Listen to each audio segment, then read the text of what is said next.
Hello and welcome to another jungle video, and in this one we are going to be talking about the 5 pillars of jungling, the must-have skills of any successful jungler. Now at the end of every season I like to do these kinds of videos. Last year we did 7 deadly sins, we did 10 jungling commandments, looking at general playstyle techniques and tips that really come together in a tight package that will elevate your jungling not only for your end of season climbs, but also for the beginning of season 12. That's right, these tips transcend any meta shift, and they are things you need to understand if you want to adapt from season to season. So as always, please consider leaving a like and of course subscribing if you enjoy the content. Patreon has my coaching signups and coaching VODs as well as tier list infographics. The gameplay channel has full high elo gameplay analysis, and now without hesitation, let's begin. Right, first off we have to talk about jungle tracking intuition and how this relates to your ability to track ahead of time, to think moves ahead. You want to maximize your experience, you can't just think, well, I'm gonna do a full sequence, maybe I'll take this quadrant, go back to base. That's not exactly how you do that. Now I have covered this in its own separate video. Of course, anything I reference in this video that we've covered more in depth, I will link below, so use it as a jumping off point if you want further investigations. But in this situation, I'm talking very much about those plays where you feel like you've got a grasp on the game. You are in control, you've made all the right moves, and all of a sudden your bot lane dies to a jungler ganking out of nowhere, and you are heading to the other side of the map.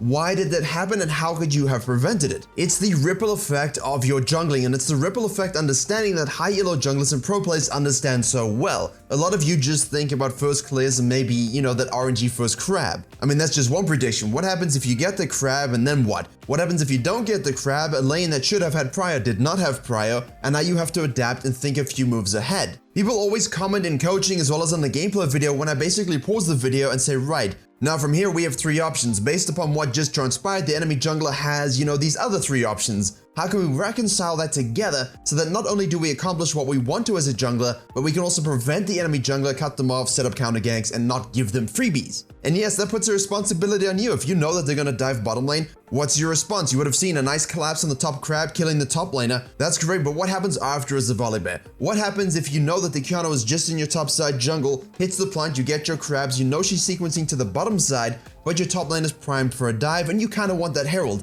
Well, let's go for it. But then you have to understand that the Kiana has dominion over the bottom side, and you have to factor that into your decision making. To give you a great example of this, and how it specifically pertains to not only the early game, but how it allows you to snowball with whatever champion you want. Because the crab is basically disappearing in season 12, you have to consider this. But if you're doing a top side clear, maybe thinking about a 5 camp to the bottom side, the enemy jungler starts doing exactly the same thing. Hey, maybe they're gonna 6 camp, but you see the top lane is battling it out and you expect basically someone to die. It's very important in this situation that you say, you know what? I can affect that lane. But what are you worried about at this moment? If you do that, what are you concerned about? The enemy jungler sees you doing this, they get bottom crab, they get to counter jungle your red, your raptors, maybe they simply can't control 3 quadrants and now you're only stuck with 1. Don't let that fear dictate a good play. You see low people, you're level 3 from the blue side, rotate up top, get that kill.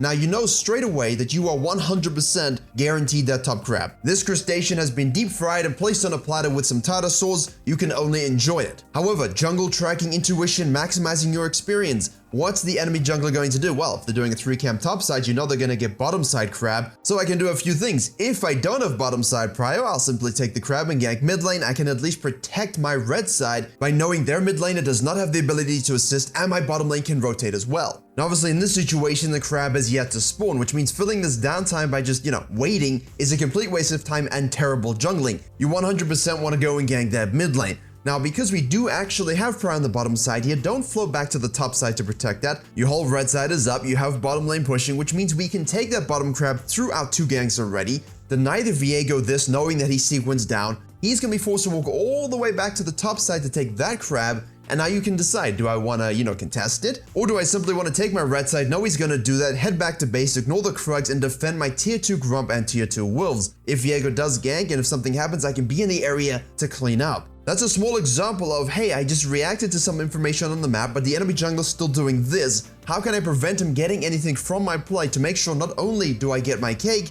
I can eat it too? Jungling intuition tracking is fundamental to all jungling.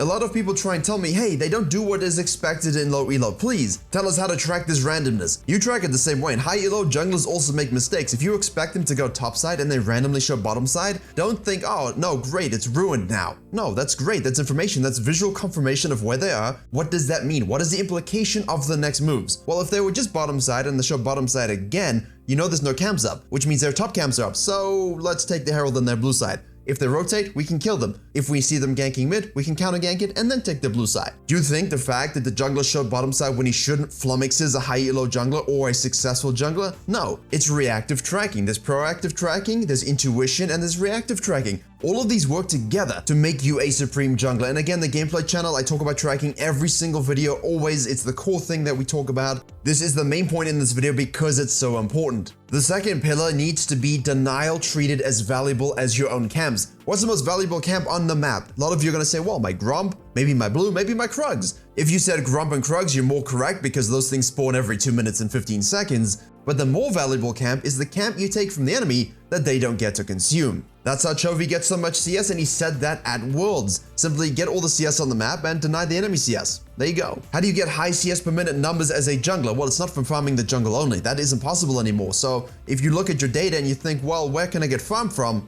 You know, enemy jungle, lanes, pushing, holding. But most importantly, let's focus on the denial because that's what Canyon did at Worlds so well against Worlds junglers. You saw Bwipo try this. It worked for a time, made a mistake because his jungle intuition tracking was completely off, died for a crab, and now the enemy jungler gets to get higher tier camps of his own experience, he gets to fall back into his jungle safely, and the power of denial is gone. Whereas Canyon basically just said to Inspired, yeah, your jungle's my jungle, I'll let you have a few snacks, but the rest is mine.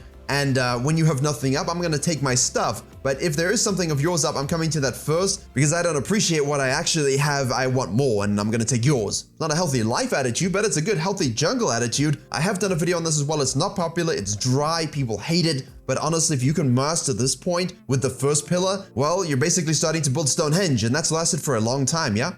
The third pillar is to understand objective control, how to use it for snowballing, but not in the boring way that we've talked about before, but the when and the why of the objectives. We looked at a Lee Sin gameplay recently where basically the Lee Sin had huge control of the game and then just didn't do dragons. Why? Because he was denying enemies by taking their cams, and every time they tried to move forward, there was just this brick wall on the map. So not only could they not take it, you weren't taking it, which means you were not only reducing the coin flip ability of giving them perhaps an Elder Dragon too soon, but also essentially just baiting them, and when something goes wrong or there is something on the map where you can't continually apply pressure, you can fall back and still get a good objective value. That's the Kill a Minute Lee Sin video, by the way, and it really made me think about my objective ping pong philosophy. While I still believe in it, and I think it's a core tenet in your elos, where you're not going to be able to smurf at this degree, which means understanding that taking a dragon, then a herald, using it for plates, getting the second dragon, the second herald, the third dragon, all of that's really well and good and basically good foundational gameplay. But if you are an early game team composition, hold up, what is more important here, the herald or the dragon? Because if we take 4 dragons, 2 heralds, and we lose one fight, now they have an elder dragon at 25 minutes and we're outscaled. I know it's Halloween, but that's really kind of an extreme nightmare. But if you are a scaling team, then basically achieving that soul, which just gives you more stats, the ability to withstand the early game, that can be of high value to you.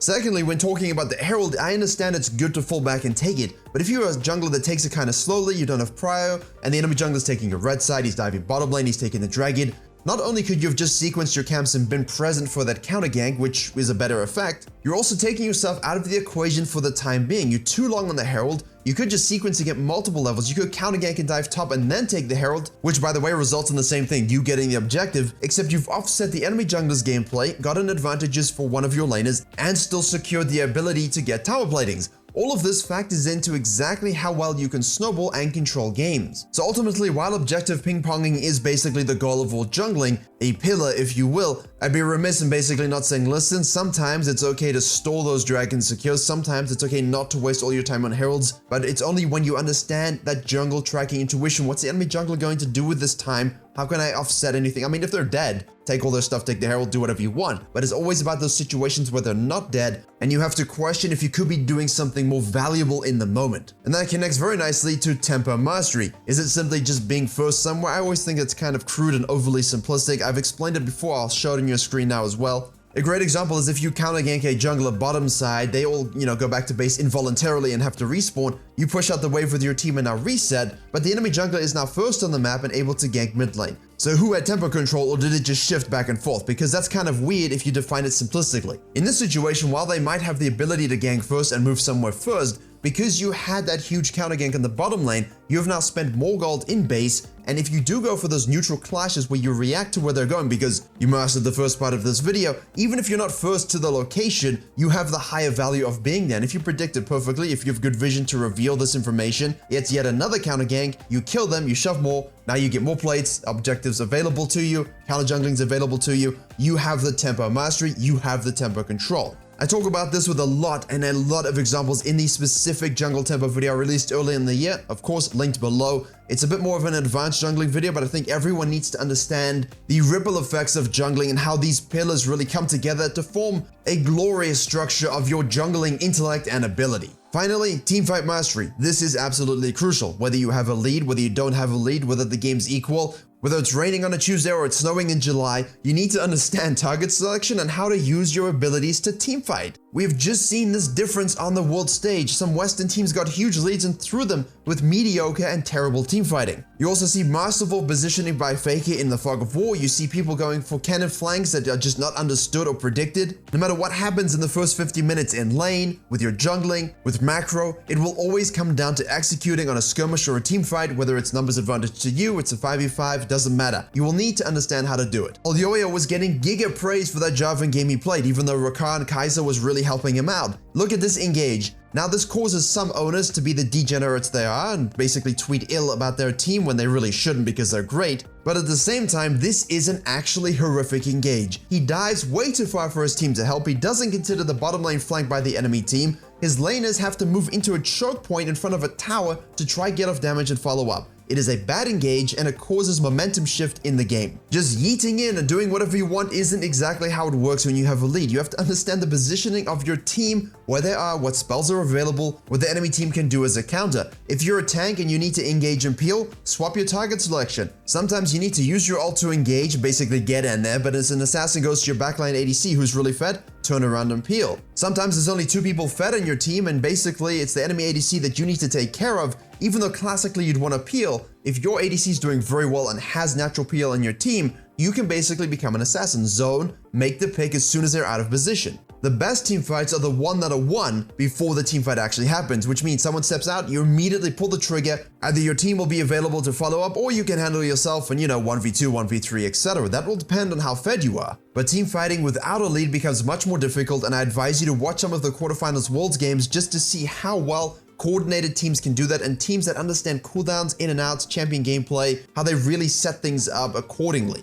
In solo queue, it's not going to happen as much, which means if you are the instigator, the fed person, the leader of the team, if you're the Jarvan and you're just diving and yeeting into doom, and your team tries to follow up and dies because of this, that's a mistake you made. And if you're behind, it becomes even more important. If there's a core target that's diving onto a core member of your team, and you have a stun ability like a Virkayu, yeah, you kind of want to dive and get in there, but maybe the best thing you can do as Volleyball, whatever champion you might be in this situation, is turn your focus, keep your carry alive, punish that overcommitment by the winning team, and now you can turn the fights because you have a 5v4, 5v3 advantage. Think deeply about these. I might make more in-depth teamfighting videos as we head into Season 12. I do have them on my channel from years ago. All the information is still good. The quality might be a little different than you know, as I was still starting out on this YouTube game, but the information is still good. It's always the same. It always will be the same. But maybe doing some updates within the next month or two cannot hurt, so please understand your teamfighting mastery, focus on it, learn from it. It is the final pillar in this video, and as always, I hope you enjoyed and learned something, so please do like, share, and comment if you did. Don't forget to subscribe for all the jungle videos coming very soon, as well as all the juicy Season 12 stuff. Adhere to the 10 commandments, adhere to the 7 deadly sins. Well, don't adhere to them, reject them, and take heed the 5 pillars of jungling, and you will be on your way to becoming a successful jungler. Thank you very much for watching, and as always, I will see you all in the next tutorial.